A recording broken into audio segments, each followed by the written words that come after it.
बिस्मिल्लाहिर्रहमानिर्रहीम, अस्सलाम वालेकुम। डिलीशियस कुज़ीन में वेलकम। हमारी वीडियो देखने से पहले आप सबसे पहले मेरे चैनल को सब्सक्राइब करें और बेल आइकन पर प्रेस करें ताकि आपको मेरी आने वाली न्यू रेसिपीज़ की नोटिफिकेशन मिल सके।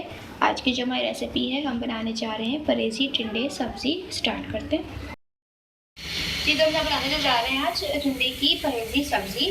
सबसे पहले मैंने यहाँ पे थोड़ा सा ऑयल लिया है, ठीक है, क्योंकि ये परहेज़ी है तो इसलिए हमें थोड़ा सा ऑयल का इस्तेमाल करना है। और इसमें ऐड करूँगी मैं एक छोटी स्मॉल प्याज और एक अदर हरी मिर्च, इसको मैंने बीच में से कट कर लिया है। इसको फ्राई करेंगे, थोड़ा सा कलर देंगे और इसको आपने बहुत ज़्यादा भी वो नहीं करना फ्राई, जैसे कि इसका हल्का सा कलर चेंज होगा। आप देख सकते हैं इसका कलर जो है चेंज हो चुका है। मैं इसमें टिंडे ऐड कर रही हूँ और ये मेरे पास 200 ग्राम थे। और आप देख सकते हैं कि इस मैंने इसकी स्किन के साथ इसको ऐड किया है। और ये चाइना के जो टिंडे होते हैं मैंने वो लिया है। और अगर आपके पास नॉर्मल टिंडे हैं तो मिलते हैं तो आप वो भी इसका इस्तेमाल कर सकते हैं। और ये चाइना के टिंडे हैं, इसके अंदर जो मैं स्किन नहीं हटाई है, ठीक है, इसका फ्लेवर बहुत अच्छा आता है। और इसके साथ मैं क्या करूँगी, इसको मिक्स करूँगी और उसके बाद मैं इसमें जो है ऐड करूँगी टमाटर। मीडियम साइज का टमाटर ले लीजिए। और इसके बाद मैं इसमें ऐड करूँगी नमक खूब के जायका।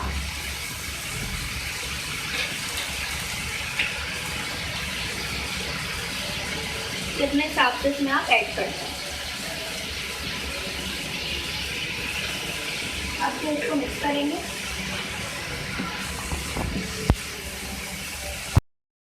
तो आप देख सकते हैं कि इसमें जो है टमाटर का पानी निकल रहा है, ठीक है। अगर आप चाहें तो आप इसको इसी पानी में कुक करके जो है बना सकते हैं। इसका भी फ्लेवर बहुत अच्छा आता है, लेकिन मुझे चूँकि थोड़ी सी जो ग्रेवी चाहिए, बिल्कुल थोड़ी सी, तो इसके लिए मैं आलू का पानी इसमें ऐड कर रही हूँ। अब जो है इसको मैं कुक करूँगी। आप देख सकते हैं कुक हो रहा है, ठीक है। अब इसको हम कंप्लीट जो है कर लेंगे इसी पानी। देखिए हमारे जो टिंडे हैं गल चुके हैं। अब मैं आखिर में हाफ टी स्पून कुटा हुआ जीरा ऐड कर रही हूँ। अब इसको मिक्स करेंगे और 2 मिनट बाद जो है 2 से 3 मिनट बाद जो है इसको सर्व करेंगे जी। तो आप देख सकते हैं मैंने ये सर्व कर लिया है। बहुत ही मज़े की टिंडे की परहेज़ी सब्ज़ी रेडी है। इसको आप ज़रूर ट्राई कीजिएगा। जो लोग जो बीमार होते हैं, ख़ासकर परेशान होते हैं कि वो क्या खाएं, क्या डाइट लें, और कुछ लोग बना भी नहीं पाते, समझ में भी नहीं आती कि उसमें क्या चीज़ें ऐड करें, तो ये मैंने बहुत आसान तरीके से आपको बनाना सिखाई है। और इसमें कोई ऐसे मसाले नहीं हैं जो आपके मैदे को या पेट को जो है वो ख़राब करे। तो आप इसको बना के खा सकते हैं, ख़ासकर बीमार पेशेंट्स के लिए।